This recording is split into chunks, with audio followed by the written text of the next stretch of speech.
네, 우리 바라봄 교회 주일 예배 오신 모든 분들 환영합니다. 오늘은 12월 넷째 주일이면서 대림절 네 번째 주일입니다. 오늘 이웃을 바라봄의 기도는 우리나라의 소상공인과 자영업자들을 위해서 기도하려고 합니다. 한 식당에서 혼밥 쪽에게 1,000원을 더 받겠다고 공지한 것이 인터넷에 한 주 동안 화제가 되었습니다. 1인분에 반찬이 똑같이 나가면 남는 게 없기 때문에 2인분 이상만 판매하려고 했었는데 혼자 오는 손님들이 1,000원을 더 받더라도 1인분을 팔아달라 부탁해서 팔게 되었다고 합니다. 이에 대해서 혼밥 쪽에게 돈을 더 받는 것이 부당하다는 입장하고 혼밥 쪽이 눈치 덜 보고 밥 먹을 수 있게 되어서 좋다고 옹호하는 의견들이 대립되었습니다. 이러한 논란이 있는 이유는 그만큼 자영업자들의 상황이 좋지 않기 때문입니다. 외식업의 폐업률이 올 들어서 5년 만에 최고치를 기록했습니다. 그리고 원금이나 이자를 제때 갚지 못하는 연체율도 역대 최고치를 기록했습니다. 고금리와 내수 부진이 겹쳤고 최근에는 계엄과 탄핵으로 인해서 연말 특수도 누리지 못하고 있기 때문입니다. 보통 연말에는 통상적으로 매출이 증가하는 시기지만 올 들어 노란우산 폐업 공제금과 해약 신청이 꾸준히 증가하고 있습니다. 그래서 내년에도 경기 한파가 지속될 것으로 여겨져 올해보다 더 많은 폐업이 내년에 발생할 수 있다고 전문가들은 전망하고 있습니다. 우리나라는 다른 나라에 비해 자영업자 비율이 아주 높은 나라에 속합니다. 여러 이유도 있지만 가장 큰 이유는 40, 50대에 다니던 직장을 퇴직했을 때 자영업 외에는 다른 길이 없기 때문입니다. 일자리 부족과 퇴직 후에도 생계를 유지해야 되는 압박감이 직장에서 밀려난 사람들을 자영업으로 떠밀고 있습니다. 그러다 보니 고용원 없이 1인으로 운영하는 자영업자의 비율이 높고 이들은 위기 관리 능력이 떨어지다 보니 고금리와 고물가 장기화, 내수 부진 상황 앞에서 많은 이들이 돌파구를 찾지 못하고 있습니다. 이 시간 이런 환경 가운데 우리나라 자영업자들을 위해서 이웃을 바라보며 기도 드리려고 합니다. 기도 제목은 세 가지인데요. 첫째, 직장에서 밀려나고 치열한 경쟁으로 내몰린 자영업자들의 눈물과 한숨을 들으시고 위로해 주시옵소서. 둘째는 우리나라 내수 경제가 활성화되어서 자영업자들의 형편이 나아지게 하소서. 셋째는 우리나라 경제의 불확실성을 가중시키는 정치권이 속히 안정되게 하소서. 이 세 가지 기도 제목 가지고 이 시간 이웃을 바라보며 기도 함께 드리겠습니다. 기도하겠습니다.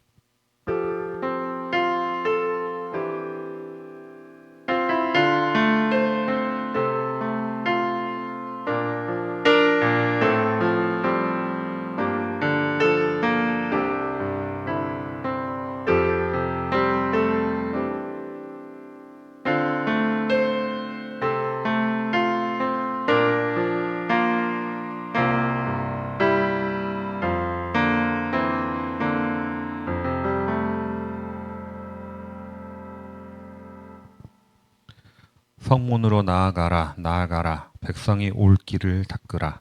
큰 길을 수축하라고 수축하라. 도를 제하라. 만민을 위하여 기치를 들라. 여호와께서 땅끝까지 선포하시되 너희는 딸 시온에게 이르라. 보라, 내 구원이 이르렀느니라. 보라, 상급이 그에게 있고 보응이 그 앞에 있느니라 하셨느니라. 아멘. 예배 기원을 공동기도로 함께 드리겠습니다. 소망의 주님, 속히 오시옵소서. 우리의 어두운 마음에 빛을 비추시고 앞이 보이지 않는 막막한 인생길에 동행하여 주시옵소서. 실패와 좌절을 겪는 청년들에게 꿈과 비전을 주시고 노인들에게 평화와 안식을 주시옵소서. 가난의 대물림이 끊어지게 모든 인간다운 삶을 살 수 있도록 소망의 주님 이 땅에 오시옵소서. 전 세계 빈곤 국가에게 소망의 주님 오셔서 대기업과 강대국의 착취에서 벗어나게 하시고 여전히 지속되는 전쟁이 그치고 나라가 다시 설 수 있게 하옵소서. 악이 성행하고 죄가 간영한 땅에서 소망의 주님을 기다립니다. 마라나타 주 예수여 어서 오시옵소서. 예수님의 이름으로 기원합니다. 아멘. 네, 임례송 부르겠습니다.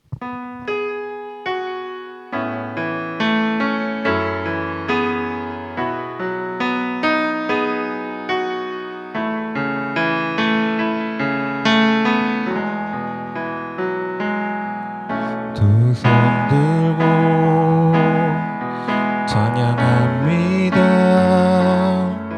다시 오실 왕 여호와께 오직 주만이 나를 다스리네.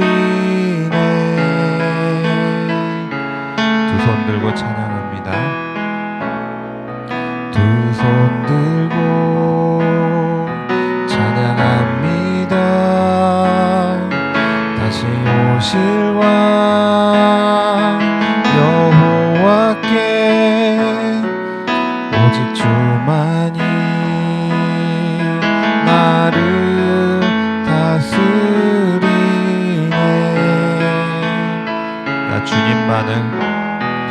나 주님만을 섬기리. 헛된 마음 버리고 성령이여 내 영혼 충만하게 하소서.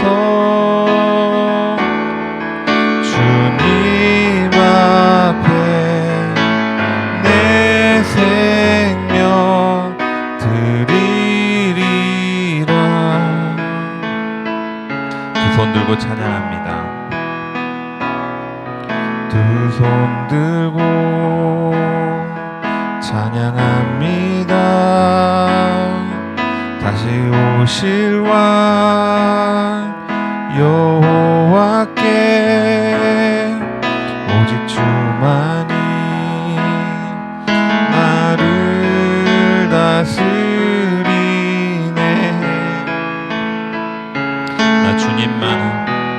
나 주님만을 섬기리.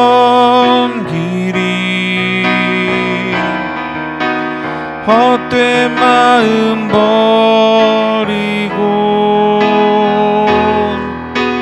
성령이여 내 영혼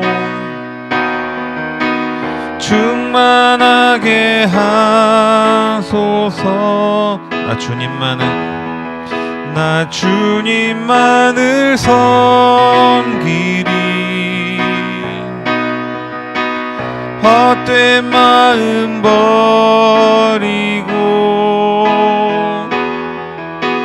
성령이여 내 영혼 충만하게 하소서. 주님 앞에 내 생명 드리리라.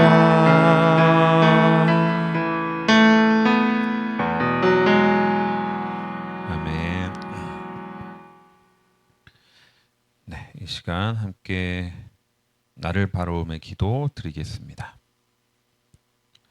거룩하신 주님, 대림절 마지막 주일에 구원자이신 예수님을 기다리며 마음 깊은 곳에 남아있는 죄악을 이 시간 씻어내기를 원합니다. 지난 한 주간 우리의 입술에는 찬양과 감사 대신에 원망과 불평이 가득했습니다. 손과 발을 죄에게 내어주어 육신의 정욕을 채우는 도구로 사용했습니다. 마음 중심에는 하나님을 향한 정결한 믿음과 신뢰가 없었기에 세상 욕심을 따라 방황하였습니다. 이제 이 모든 잘못을 깨닫고 회개하오니 죄악으로 물들었던 우리의 손과 발을 주님이 기뻐하시는 의의 도구로 회복시켜 주시옵소서. 불결했던 우리의 입술은 제단 숯불을 대어 성결케 하셔서 이제라도 원망이 아닌 찬양이 흐르게 하여 주시옵소서. 세상 욕심으로 가득 차 있던 있었던 우리의 마음 중심에 하나님 나라를 소망함으로 다시금 채워 주시옵소서. 예수님의 이름으로 고백기도 드립니다. 아멘. 이제 하나님과 나만이 아는 은밀한 죄를 침묵으로 고백하겠습니다.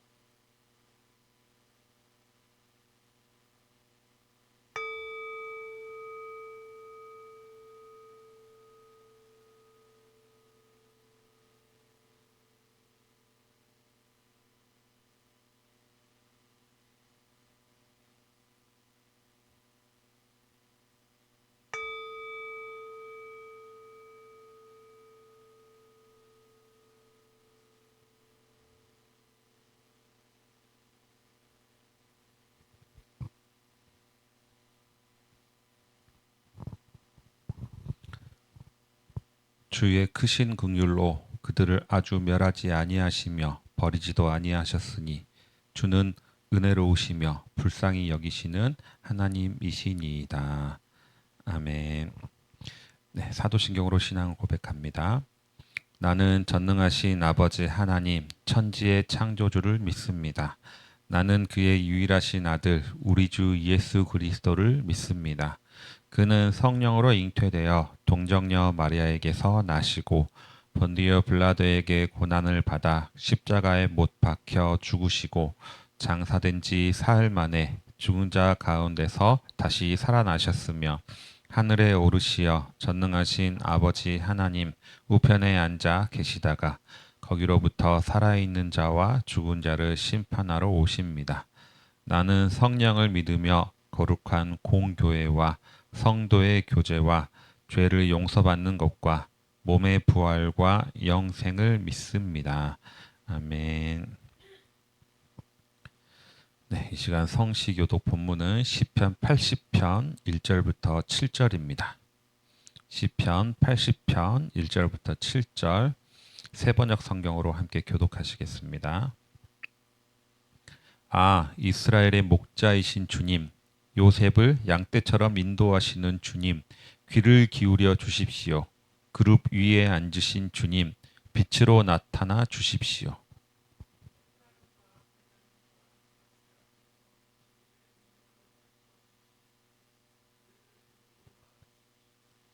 하나님, 우리를 회복시켜 주십시오. 우리가 구원을 받도록 주님의 빛나는 얼굴을 나타내어 주십시오.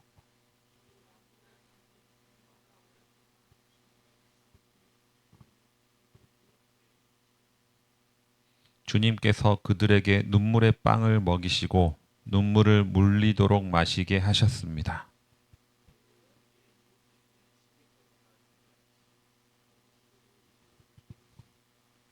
만군의 하나님, 우리를 회복시켜 주십시오.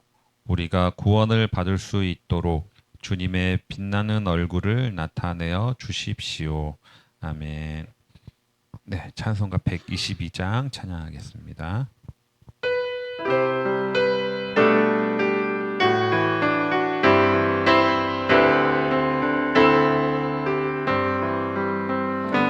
참 반가운 성도여 다 이리 와서 베들레헴 성 안에 가봅시다.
읽겠습니다.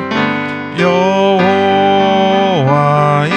말씀이 육신을 입어 날 구원할 구주가 되셨도다. 늘 감사한 찬송을 주 앞에 드려 엎드려 절하세 엎드려 절하세 엎드려 절하세 구주 나셨네.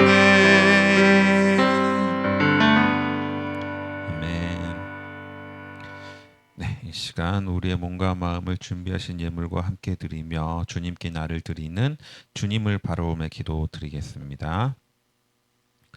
우리를 늘 지키시고 보호하시는 하나님 아버지, 주님의 사랑과 은혜에 감사드리며 우리의 마음을 담아 주님께 예물 드립니다. 내게 있는 모든 것은 다 주님의 것임을 이 시간 고백하오니 주님, 우리를 온전한 주의 소유로 삼아 주셔서 주의 나라를 위해 우리를 사용하여 주시옵소서. 이 세상을 장악하고 있는 물질의 노예가 되지 않게 하시고 내 인생에 오직 주님의 다스림이 있게 하여 주시옵소서. 눈앞에 있는 유혹에 현혹되지 않게 하시고 매일 주시는 하나님의 말씀을 의지하게 하여 주시옵소서. 세상의 성공의 기준에 내 소명이 흔들리지 않게 하시고 진리의 길을 따르는데 주저함이 없게 하여 주시옵소서.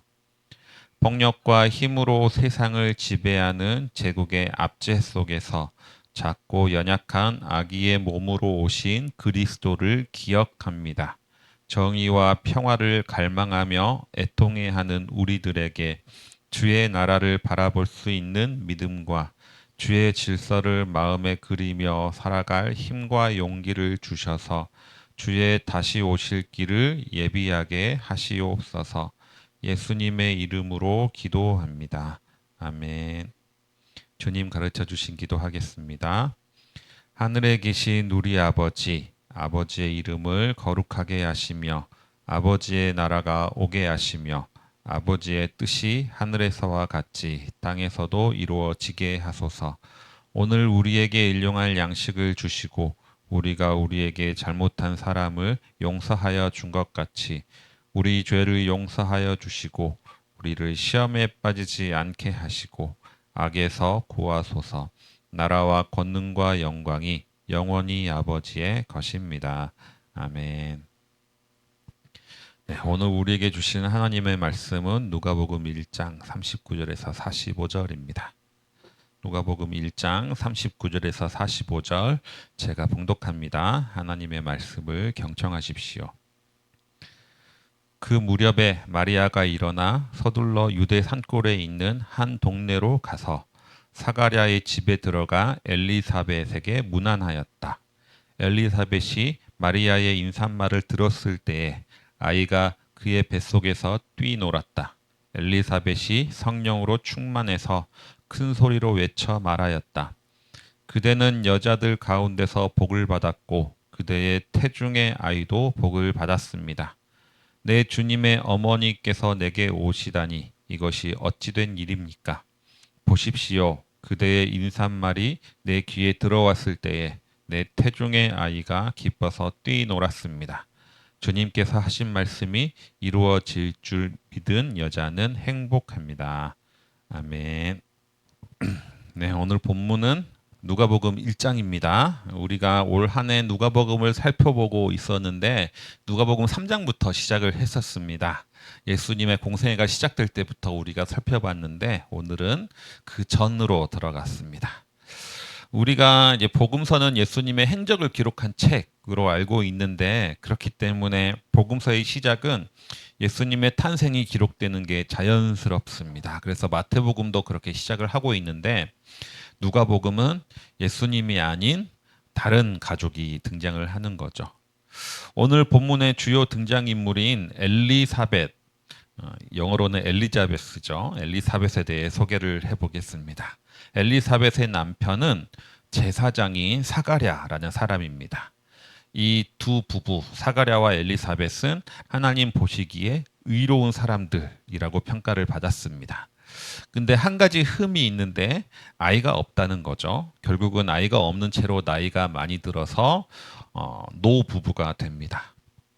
그런데 어느 날 사가랴가 제사장직을 수행하려고 제단에서 분향을 하고 있을 때 천사가 나타나서 사가랴에게 엘리사벳이 아이를 잉태할 것이라고 수태고지를 하게 되는 거죠. 엘리야와 같은 아이가 태어나서 주님 맞을 준비를 할 것이다. 이렇게 예언을 합니다. 그리고 나서 엘리사벳이 임신을 하게 되었습니다. 이렇게 해서 태어난 게 이제 세례 요한인 건데요. 그때 이후로 6개월이 지나서 이제 마리아에게 또 천사가 나타납니다. 그리고 아직 처녀인 마리아에게 아이를 잉태할 것임을 수태고지를 해주는 거죠. 그때 마리아가 나는 남자를 모르는데 어떻게 이런 일이 일어납니까? 라고 물어보자 천사가 대답을 합니다. 하나님한테는 불가능한 것이 없다 라고 얘기를 하면서 그 예로 너의 친족인 엘리사벳이 임신했다는 사실을 이때 마리아에게 알려줍니다. 그리고 나서 이야기가 이제 오늘 읽은 본문이 되겠습니다. 마리아는 다음 날이 되자 이제 바로 엘리사벳을 즉시 만나러 갑니다. 아마도 자기가 천사에게 들은 말이 가브리엘에게 들은 말이 사실인지 아닌지를 판별하기 위해서 급히 떠났던 것 같습니다. 그리고 나서 두 여인의 만남이 이제 오늘 본문이 됩니다. 마리아는 바로 엘리사벳을 찾아갔는데 이 엘리사벳이 둘이 옆 동네에 사는 게 아닙니다. 마리아는 갈릴리 나사렛에 살고 있었고 엘리사벳은 유대 지역에 살고 있었습니다. 정확한 지명은 나오진 않지만 아무래도 제사장 집안이다 보니까 예루살렘으로 출퇴근 가능한 거리에 있었을 것이라 생각이 됩니다. 그렇다면 최소한 걸어서 4일, 5일 정도 되는 거리인데 여성이 혼자 맘먹고 갈 수 있는 곳이 아닌데 그럼에도 불구하고 마리아는 서둘러 가는 것이죠. 이 마리아와 엘리사벳 이 둘은 친족 관계라고 나와 있지만 별로 공통점이 없는 사이입니다. 엘리사벳의 남편은 제사장이죠. 제사장이라는 것은 어느 정도 명망도 있고 경제적으로 여유가 있는 가정이라는 걸 알 수가 있습니다. 그리고 존경도 많이 받는 사람들입니다. 그런데 마리아는 아직은 아니지만 목수의 아내가 될 것으로 예정이 된 사람입니다. 목수의 아내가 된다는 것은 그만큼 가난하고 사회적으로 지위가 낮을 가능성이 큰 거죠. 나이만 보더라도 엘리사벳은 임신한 나이가 훨씬 지난 여성이죠. 아마도 50대 후반에서 60대가 되었을 것입니다. 그런데 마리아는 그렇지 않습니다. 마리아는 결혼 전 여성인데 이 당시 결혼을 12살쯤에 했으니까 12세가 아직 안 됐을 가능성이 큰 거죠. 마리아도 아마 그때쯤 나이가 됐을 겁니다. 그래서 이 둘 사이에는 불가능한 임신을 했다는 것을 제외하고는 전혀 공통점이 없습니다. 그리고 그 임신에 대한 마음가짐도 달랐을 것입니다. 엘리사벳에게 임신은 축복이죠. 그동안 애도 낳지 못하고 다른 사람들께 받았던 눈치와 수치와 아픔이 씻겨 나가는 것이 엘리사벳에게는 임신이라는 사실입니다. 그런데 마리아에게 임신은 축복이라기보다는 재앙에 더 가깝습니다. 이런 사이라면 이 둘이 이런 사이라면 사실 서로 대화가 되고 소통이 된다는 것 자체가 어쩌면 불가능할지도 모르겠습니다. 우리가 살아가는 요즘 시대에도 결혼도 하지 않았는데 애가 덜컥 생겨서 애를 지우는 사람들이 많이 있습니다. 특히 2019년도에 헌재에서 낙태죄가 헌법 불합치 결정이 나눠지고 나서 지금 현재는 임신 중지가 불법이 아닌 시대를 우리는 살아가고 있습니다. 특히 올해 8월에는 임신 36주 차인데 본인이 낙태하는 것을 유튜브로 생중계를 해서 우리나라에 큰 논란이 일어나기도 했습니다. 지금은 이렇게 많은 생명이 태어나기도 전에 목숨을 잃어가고 있는 시대입니다. 그런데 그와 동시에 또 다른 한편에서는 아이가 생겨나지 않은 난임 부부도 늘어나고 있습니다. 특히 혼인 연령이 높아지고 있고, 그리고 과거와 달리 요즘에는 경제적으로 안정되기 전까지는 아이를 낳지 않는 그런 시대가 되다 보니까 이제 결혼을 하고 나서도 후에는 아이를 갖고 싶어도 갖지 못하는 부부들이 많아지는 거죠. 누구에게는 너무나 간절한 생명인데 누구에게는 이게 재앙이고 걸림돌이 되는 시대입니다. 똑같은 임신 소식인데 불가능한 상황에서 기적처럼 찾아온 생명인데 한 사람에게는 너무나 기다렸던 소식이고 다른 한 사람에게는 있어서는 안 되는 소식이 되는 겁니다. 한 사람에게는 그동안의 아픔과 수치를 씻어주는 소식인데 다른 한 사람에게는 오히려 수치를 안겨주는 소식입니다. 이 두 사람의 만남이 과연 아름다울 수가 있을까? 나의 고통스러운 상황을 축복이라고 여기는 사람과 한자리에 있다는 것이 과연 좋은 것일까? 그러나 성경은 이 둘의 만남을 아주 아름답게 그리고 있습니다. 가브리엘 천사에게 수태고지를 받은 마리아는 바로 엘리사벳을 찾아갑니다.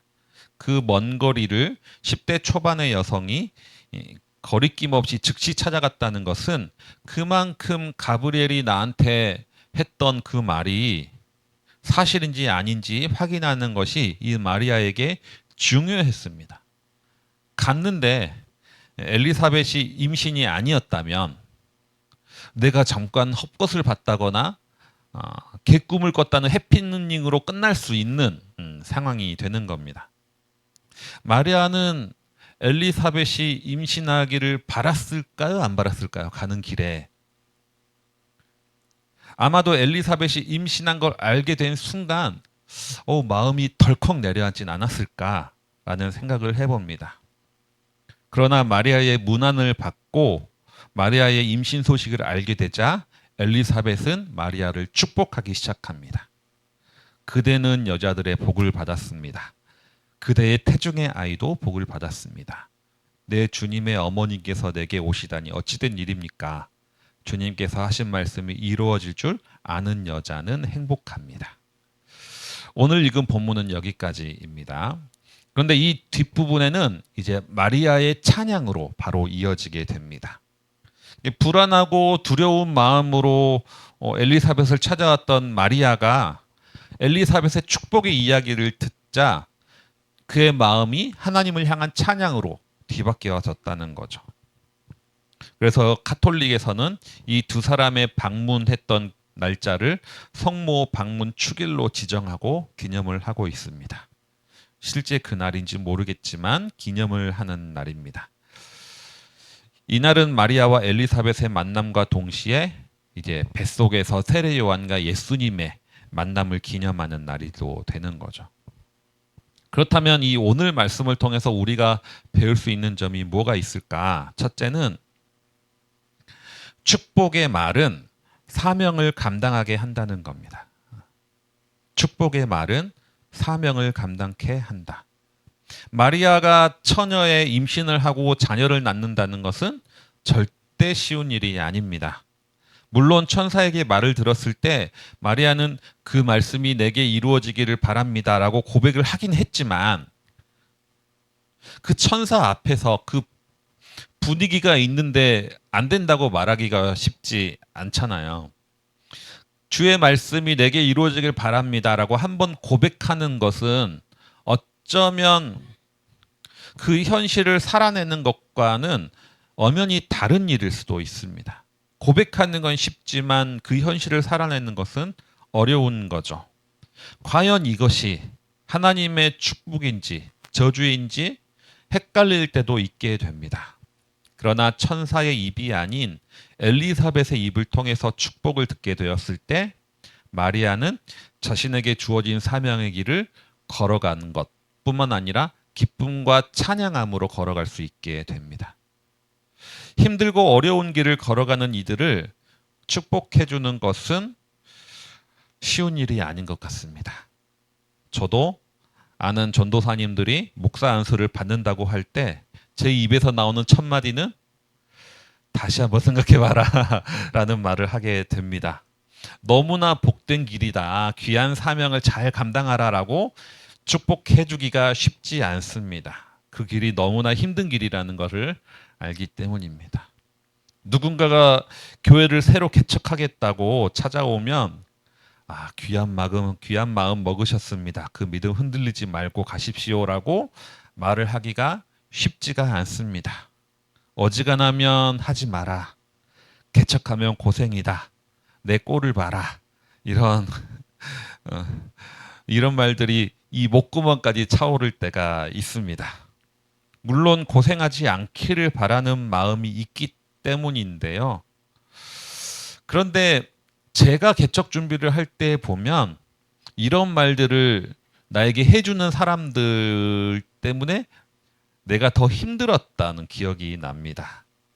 그런 말들이 하나님이 주신 사명을 감당하고자 하는 이들에게는 오히려 힘을 빼버리는 말이 될 수도 있습니다. 그런 말들을 함으로 인해서 그 말을 하는 사람은 나를 걱정해주고 착한 사람인 것처럼 보여지지만 실상은 하나님의 사명을 감당하기를 가로막는 말이 될 수도 있습니다. 누군가가 결혼을 한다고 할 때, 아이를 갖겠다고 할 때 우리가 축복의 말을 할 것인가 아니면 다른 말을 할 것인가 생각해 볼 필요가 있는 거죠. 엘리사벳은 마리아가 이 음성을 듣고 자기가 예수 그리스도를 잉태했다는 말을 들었을 때 처녀가 애를 낳으면 어떡하니? 너 힘들겠다. 남편 될 사람한테는 어떻게 말하려고 그러니? 이런 식으로 대화를 이끌어갈 수도 있었습니다. 하지만 그녀는 마리아에게 복된 사람이다. 너의 아기도 복된 사람이다. 라고 축복을 해 주었습니다. 이렇게 축복을 하라는 말은 사명을 감당하려고 아직 마음 먹지 않은 사람에게 억지로 강요하고 권면하라는 말이 아닙니다. 본인이 그 길을 걸어가겠다고 결심을 했다면 힘들고 고생스러운 길이라 할지라도 그 복된 길을 축복해 주는 마음이 있어야 된다는 거죠. 물론 마음은 그렇지만 말로도 축복해 줘야 된다는 겁니다. 두 번째로 이 만남을 통해서 우리가 배워야 될 것은 내게 주신 복에 만족해야 된다는 겁니다. 사실 사람은 누구나 비교하는 동물입니다. 엘리사벳 입장에서 마리아를 볼 때 비교하는 마음이 생기지 않았을까라는 걱정이 됩니다. 나는 제사장 가문이고 나이도 내가 훨씬 더 오래 살고 더 경건하게 살았는데 내가 낳은 아이는 저 꼬맹이 마리아의 아이의 길을 예비해주는 사람으로 끝난다니. 내 아들은 조연이고 마리아의 아들이 주연이 된다면 진심으로 마리아를 축복해 줄 수 있을까? 라는 생각이 드는 거죠. 내가 복을 받았을 때는 기뻤지만 나보다 더 큰 복을 받은 사람을 만났을 때 과연 그 기쁨이 여전히 나한테 존재할 수 있을까? 하지만 엘리사벳은 마리아를 진심으로 축복을 해줍니다. 마리아를 만나기 전에 있었던 주신 생명에 대한 기쁨을 이러한 비교의식 따위에 뺏기지 않았다는 거죠. 하나님이 내게 주신 복에 엘리사벳은 만족했기 때문에 이렇게 진심으로 축복해 줄 수 있었습니다. 마지막으로 우리가 배울 점은 마리아의 입장에서 보면 사람이 내게 해주는 축복을 기쁘게 받을 수 있겠는가라는 겁니다. 축복을 해준다는데 그럼 그 축복을 안 기뻐할 사람이 있는가라는 생각이 들지만 그렇지 않은 경우도 많이 있습니다. 내가 고생길이 뻔한 길을 가는데 그 길을 가라고 축복한다는 것은 어쩌면 나 놀리는 거 아닌가라는 생각이 들 때가 있습니다. 아니 처녀가 애를 낳는다는데 축복한다는 게 말이 됩니까? 유대 사회에서 마리아가 어떤 취급을 받게 될지 아는 사람이 그렇게 말을 한다고요? 본인은 그렇게 기다리고 기다리는 아이를 낳았고 또 애를 잘 키울 수 있을 정도의 부유한 가정에 경제적으로도 여유가 있고 존경도 받는 사람이니까 그렇지. 마리아는 결혼도 되기 전에 파혼 위험도 있는데 축복을 한다는 게 놀리는 거 아닌가라는 생각이 들 수도 있습니다. 하지만 마리아는 엘리사벳의 축복을 받았을 때 그렇게 느끼지 않고 오히려 하나님께 찬양과 감사를 올리게 됩니다. 마리아가 이렇게 느낄 수 있었던 이유는 무엇인가? 엘리사벳이 나를 축복하지만 사실은 엘리사벳의 입술을 빌어서 하나님이 나를 축복하는구나 라고 느꼈기 때문입니다. 엘리사벳이 본인의 입으로 나를 축복하는 것이 아니라 성령의 충만함으로 하는 말임을 마리아가 느낄 수 있었기 때문인 거죠. 말씀을 정리하겠습니다. 오늘은 불가능한 임신을 한 두 여인의 만남에 대한 말씀이었습니다. 엘리사벳에게 그 임신은 축복이고 기쁨의 사명이었지만 마리아에게 그 임신은 고생과 험난한 사명입니다. 하지만 이 두 여인이 만난 후에 마리아는 본인이 받은 사명이 참 복임을 깨닫고 하나님을 진심으로 찬미하게 됩니다. 이를 통해서 우리는 세 가지 교훈을 얻었습니다. 첫 번째는 축복의 말이 사명을 감당하게 한다. 둘째는 내게 주신 복에 만족할 때 우리도 남을 축복할 수 있게 된다. 그리고 셋째는 축복의 말 속에 우리는 하나님의 음성을 들을 수 있어야 된다.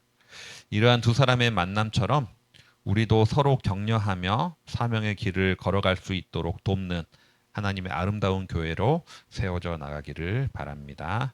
주신 말씀 기억하시면서 내일을 바라오며 기도 함께 침묵으로 드리겠습니다.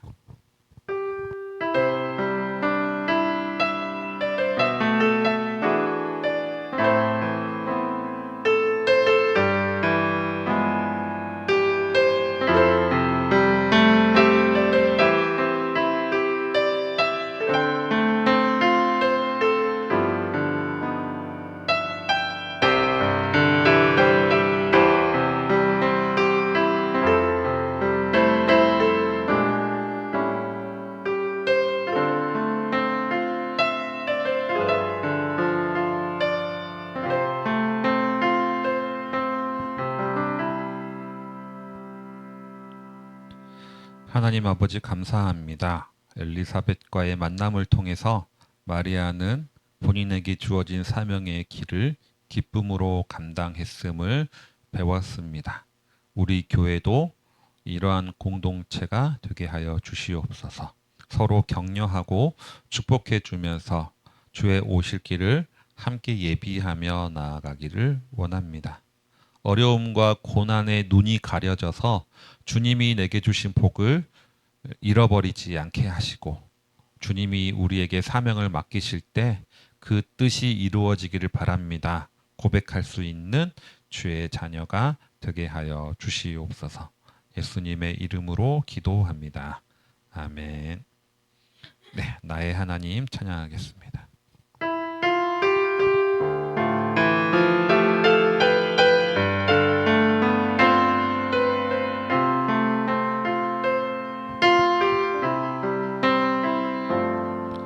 나의 사랑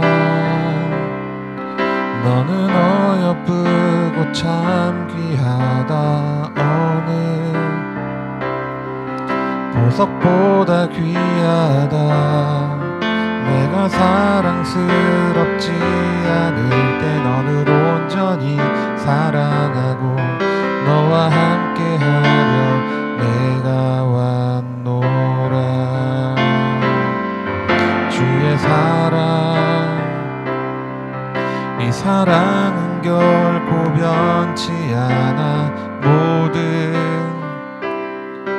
계절 돌보시네. 푸른 마르고 꽃은 시든 주의 말씀은 신실해. 실수가 없으신 주만 바라라.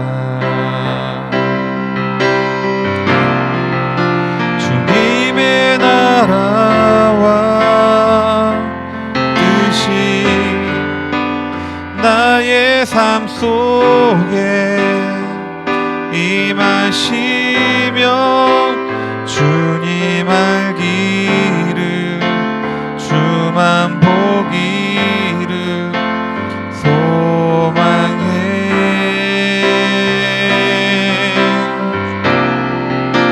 거룩히 살아갈 힘과 두려움 없는 믿음 주신 나의 하나님 완전한 사랑 찬양해. 나의 사랑 나의 사랑 너는 어여쁘고 참 귀하다. 어느 보석보다 귀하다. 내가 사랑스럽지 않을 때 너를 온전히 사랑하고 너와 함께하려 내가 왔노라. 주의 사랑 이 사랑은 결코 변치 않아. 모든 계절 돌보시네. 풀은 마르고 꽃은 시드나 주의 말씀은 신실해. 실수가 없으신 주만 바라라. 주님의 나라와 뜻이 나의 삶 속에 임하시며 주님 알기를 주만 보기를 소망해.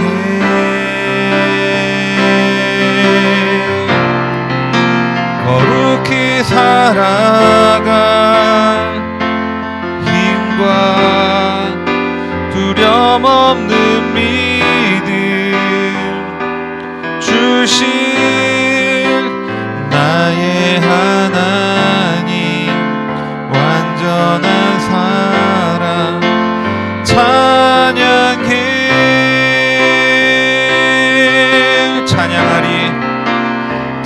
찬양하리 만군의 주 영원히 함께 하시네. 존귀하신 사랑의 왕 영원히 통치하신 찬양하리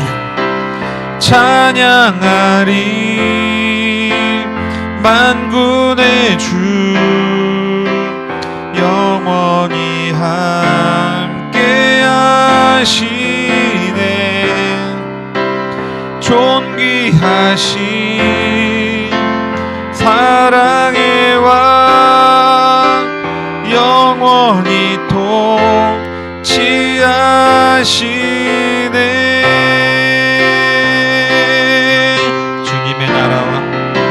주님의 나라와 뜻이 나의 삶 속에 임하시며 주님 알기를 주만 보기를 소망해.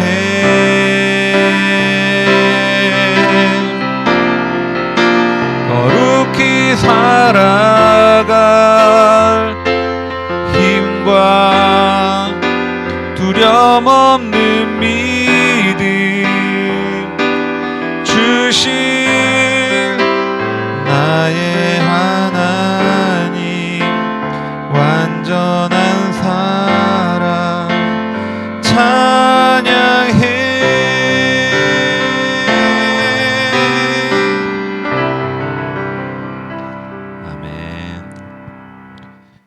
우리 아론의 축도로 서로를 축복하며 예배 마치겠습니다. 주님께서 당신들에게 복을 주시고 당신들을 지켜주시며 주님께서 당신들을 밝은 얼굴로 대하시고 당신들에게 은혜를 베푸시며 주님께서 당신들을 고이 보시어서 당신들에게 평화를 주시기를 빕니다. 아멘.